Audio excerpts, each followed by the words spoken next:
ಎಲ್ಲರಿಗೂ ನಮಸ್ಕಾರ. ನವಚೇತನ ಎಜುಕೇಷನ್ ಚಾನಲ್ಗೆ ಎಲ್ಲರಿಗೂ ಸ್ವಾಗತ. TET ಪರೀಕ್ಷೆ ಯಾವಾಗ ಮಾಡ್ತಾರೆ ಅಂತ ಬಹಳಷ್ಟು ಜನ ಅಭ್ಯರ್ಥಿಗಳು ವೇಟ್ ಮಾಡ್ತಾ ಇದ್ರಿ. ಸೊ ಅಂತಹ ಎಲ್ಲ ಅಭ್ಯರ್ಥಿಗಳಿಗೆ ಒಂದು ಸಿಹಿ ಸುದ್ದಿ ಇದೆ. ಶಿಕ್ಷಕರ ಹುದ್ದೆ ಆಕಾಂಕ್ಷಿಗಳಿಗೆ ಗಮನಕ್ಕೆ. TET ಪರೀಕ್ಷೆಗೆ ಅರ್ಜಿ ಆಹ್ವಾನ ನವೆಂಬರ್ 9 ಲಾಸ್ಟ್ ಡೇಟ್ ಅಂತ ಇದೆ. ಸೊ ಈ ಒಂದು ಮಾಹಿತಿ ಪಬ್ಲಿಕ್ ಟಿವಿಯಲ್ಲಿ ಸಿಕ್ಕಿರುವಂಥದ್ದು. ಇದರಲ್ಲಿ ಯಾವೆಲ್ಲ ಮಾಹಿತಿ ಇದೆ ಅನ್ನೋದನ್ನು ನೋಡೋಣ. ಮತ್ತು ಇದು ಫೇಕ್ ನ್ಯೂಸ್ ಅಂತ ಅಂದ್ಕೊಳ್ಬೇಡ್ರಿ. ಸದ್ಯದಲ್ಲೇ ನಿಮಗೆ ಅಧಿಕೃತವಾದಂತಹ ನೋಟಿಫಿಕೇಷನ್ ಕೂಡ ಔಟ್ ಆಗುತ್ತೆ. ಈಗ ಪಬ್ಲಿಕ್ ಟಿವಿಯಲ್ಲಿ ಸಿಕ್ಕಿರುವಂತಹ ಮಾಹಿತಿಯನ್ನು ನಿಮ್ಮೊಂದಿಗೆ ಹಂಚ್ಕೊಳ್ತಾ ಇದ್ದೀನಿ. ಸೊ ಇದನ್ನು ಯಾಕೆ ಅಧಿಕೃತ ಅಂತ ಹೇಳ್ತಿದ್ದೀನಿ ಅಂದರೆ, ಖುದ್ದಾಗಿ ಶಿಕ್ಷಣ ಸಚಿವರೇ ವಿತ್ ಡೇಟ್ ಈ ಒಂದು ಮಾಹಿತಿಯನ್ನು ಅನೌನ್ಸ್ ಮಾಡಿದ್ದಾರೆ. ಓಕೆ, ಸೊ ಈಗ ಮಾಹಿತಿಯನ್ನು ನೋಡೋಣ. ನವೆಂಬರ್ 9 ಅರ್ಜಿ ಸಲ್ಲಿಸಲು ಕೊನೆಯ ದಿನವಾಗಿದೆ. ಹಾಗಾದರೆ ಯಾವಾಗಿಂದ ಅರ್ಜಿ ಸಲ್ಲಿಸ್ಬೋದು ಅನ್ನೋದನ್ನು ಕೂಡ ಮುಂದೆ ಕೊಟ್ಟಿದ್ದಾರೆ. ಈ ಕುರಿತಂತೆ ಶಾಲಾ ಶಿಕ್ಷಣ ಸಚಿವ ಮಧು ಬಂಗಾರಪ್ಪ ಅವರು ಮಾಹಿತಿ ನೀಡಿದ್ದು, ಬೆಳಕಿನ ಹಬ್ಬ ದೀಪಾವಳಿಯ ಮುನ್ನ ಬಹುದಿನಗಳಿಂದ ನಿರೀಕ್ಷೆಯಲ್ಲಿದ್ದ ಶಿಕ್ಷಕರ ನೇಮಕಾತಿ ಪ್ರಕ್ರಿಯೆಗೆ ಇದೀಗ ಚಾಲನೆ ದೊರಕಿರುವುದನ್ನು ತಿಳಿಸಲು ನನಗೆ ಅತೀವ ಸಂತೋಷವಾಗುತ್ತಿದೆ ಎಂದಿದ್ದಾರೆ. ಸೊ ಈಗ ಇನ್ನೇನು ಟೀಚರ್ಸ್ ನೋಟಿಫಿಕೇಷನ್ ಕೂಡ ಆಗುತ್ತೆ, CET ನೋಟಿಫಿಕೇಷನ್. ಅದಕ್ಕಿಂತ ಮುಂಚಿತವಾಗಿ ಇದು ಮೊದಲ ಹಂತ. TET ಒಂದು ಸಲ ಮಾಡಿ ಅನಂತರ CETಯನ್ನು ಕರೀತಾರೆ.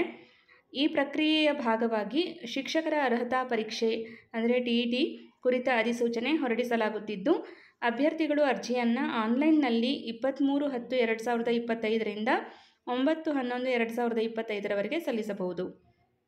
ಸೊ ಈಗ ಹಬ್ಬ ಮುಗಿದ ನಂತರ 23ರಿಂದ ನೀವು ಅರ್ಜಿಯನ್ನು ಹಾಕ್ಬೋದು. ಲಾಸ್ಟ್ ಡೇಟ್ 9 ಇರುತ್ತೆ. ಇನ್ನು ಎಕ್ಸಾಮ್ ಯಾವಾಗ ಮಾಡ್ತಾರೆ ಅಂದರೆ, ಪರೀಕ್ಷೆಯನ್ನು 7/11/2025ರಂದು ನಡೆಸಲಾಗುತ್ತದೆ. ಡಿಸೆಂಬರ್ 7ಕ್ಕೆ ಎಕ್ಸಾಮ್ ನಿಮಗೆ ಕಂಡಕ್ಟ್ ಆಗುತ್ತೆ. ಸೊ ನಿಮಗೆ ಸರಿಸುಮಾರು 1.5 ತಿಂಗಳು ಸ್ಟಡಿ ಮಾಡೋದಕ್ಕೆ ಅವಕಾಶ ಸಿಗುತ್ತೆ. ಈಗ ಆಲ್ರೆಡಿ ಯಾರೆಲ್ಲ ತಯಾರಿ ಮಾಡ್ಕೊಂಡಿದ್ರಿ, ಸೊ ಅವರಿಗೆ ಮತ್ತೊಂದು ಸಲ ರಿವಿಷನ್ ಮಾಡೋದಕ್ಕೆ ಸಮಯಾವಕಾಶ ಸಿಕ್ಕಂಗಾಗುತ್ತೆ. ಪರೀಕ್ಷಾ ಪ್ರಕ್ರಿಯೆಯನ್ನು ಶೀಘ್ರವಾಗಿ ಪೂರ್ಣಗೊಳಿಸಿ 31/12/2025ರಂದು ಫಲಿತಾಂಶ ಪ್ರಕಟಿಸುವ ಉದ್ದೇಶವಿದೆ ಎಂದು ತಿಳಿಸಿದ್ದಾರೆ. ಸೊ ಡಿಸೆಂಬರ್ ತಿಂಗಳಲ್ಲೇ ನಿಮಗೆ ಕೊನೆಯ ದಿನ ಫಲಿತಾಂಶ ಪ್ರಕಟಿಸುವಂತಹ ಸಾಧ್ಯತೆ ಇದೆ. ಕಲ್ಯಾಣ ಕರ್ನಾಟಕ ಪ್ರದೇಶದ ಮತ್ತು ಉಳಿದ ಶಿಕ್ಷಕರ ಹುದ್ದೆಗಳ ಭರ್ತಿಗೂ CET ಪರೀಕ್ಷೆಯ ಮೂಲಕ ಶೀಘ್ರದಲ್ಲೇ ಕ್ರಮ ಕೈಗೊಳ್ಳಲಾಗುವುದು. ಸೊ ಕಲ್ಯಾಣ ಕರ್ನಾಟಕ ಪ್ರದೇಶ ಮಾತ್ರವಲ್ಲದೆ ಉಳಿದ ವಿಭಾಗದಲ್ಲೂ ಕೂಡ ಶಿಕ್ಷಕರ ನೇಮಕಾತಿ ಆಗುವಂಥ ಸಾಧ್ಯತೆ ಇದೆ.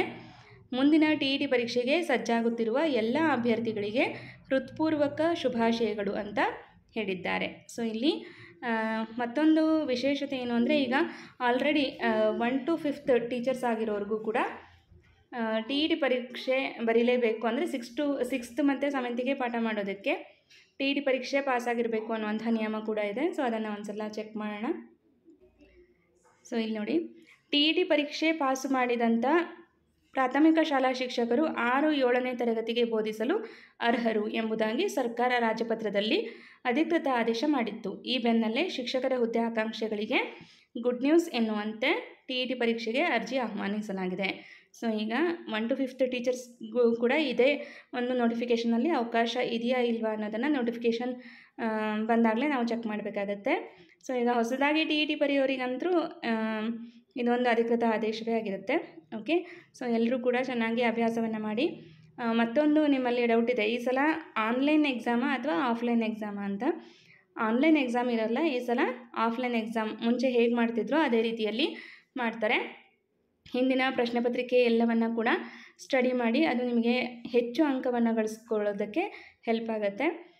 ನಿಮಗೆ ಕನ್ನಡ, ಇಂಗ್ಲೀಷು, ಸೈಕಾಲಜಿ ಮತ್ತು ಸೋಷಲ್ ಆದರೆ ಸೋಷಲ್ ಇರುತ್ತೆ ಸೋಷಲ್ ಸ್ಟೂಡೆಂಟ್ಸಿಗೆ. ಇನ್ನು BSc B.Ed ಆದರೆ ಅವರಿಗೆ ಸೈನ್ಸ್, ಮ್ಯಾಥ್ಸ್ ಇರುತ್ತೆ. ಸೊ ನೀವು 6ರಿಂದ 10ನೇ ತರಗತಿ ಪಠ್ಯಪುಸ್ತಕ ಜೊತೆಗೆ ಕಳೆದ ವರ್ಷದ ಪ್ರಶ್ನೆ ಪತ್ರಿಕೆ ನೋಡಿದರೆ ಅಪ್ ಟು PUC ವರೆಗೂ ಕೂಡ ಓದ್ಕೊಳ್ಬೇಕಾಗತ್ತೆ. ಓಕೆ, ಸಿಲೆಬಸ್ ಏನೂ ಚೇಂಜ್ ಆಗಿಲ್ಲ. ಸೊ ಅದೇ ಸಿಲೆಬಸ್ ಇದೆ. ಅಂದರೆ ಸ್ಕೂಲ್ ಬುಕ್ಸಲ್ಲಿ ಒಂದು 10 to 15% ಚೇಂಜಸ್ ಏನಾಗಿದೆ, ಸೊ ಅದ್ರ ಕಡೆ ಗಮನ ಹರಿಸಿ ಅದ್ರ ಮೇಲೆ ಪ್ರಶ್ನೆ ಆಗುವಂತಹ ಸಾಧ್ಯತೆ ಇರುತ್ತೆ. ಓಕೆ, ಸೊ ಆಫ್ಲೈನ್ ಎಕ್ಸಾಮ್ ಇದೆ. ಸೊ ಯಾರು ಕೂಡ ತಲೆ ಕೆಡಿಸ್ಕೊಳ್ಬೇಡ್ರಿ. ಮುಂಚೆ ಹೇಗಿತ್ತು ಎಕ್ಸಾಮ್ ಅದೇ ರೀತಿ ಕಂಡಕ್ಟ್ ಮಾಡ್ತಾರೆ. ಓಕೆ, ನನ್ನ ಹಿಂದಿನ ಎಲ್ಲ ತರಗತಿಗಳು ನಿಮಗೆ ಬಹಳಷ್ಟು ಹೆಲ್ಪ್ಫುಲ್ ಆಗುತ್ತೆ. ಕನ್ನಡ, ಇಂಗ್ಲೀಷ್, ಸೈಕಾಲಜಿ ಜೊತೆಗೆ ಸೋಷಲ್ ತರಗತಿಗಳು ಕೂಡ ಇದೆ. ಮುಂದಿನ ದಿನಗಳಲ್ಲಿ ಸಮಯಾವಕಾಶ ಮಾಡಿಕೊಂಡು ತರಗತಿಯನ್ನು ಮಾಡುವಂಥ ಪ್ರಯತ್ನ ಮಾಡ್ತೀನಿ. ಓಕೆ, ಎಲ್ಲರಿಗೂ ಶುಭವಾಗಲಿ ಅಂತ ಹೇಳ್ತಾ ಈ ಒಂದು ಅಪ್ಡೇಟ್ಸನ್ನು ಇಲ್ಲಿಗೆ ಎಂಡ್ ಮಾಡ್ತಾ ಇದ್ದೀನಿ. Thank you all.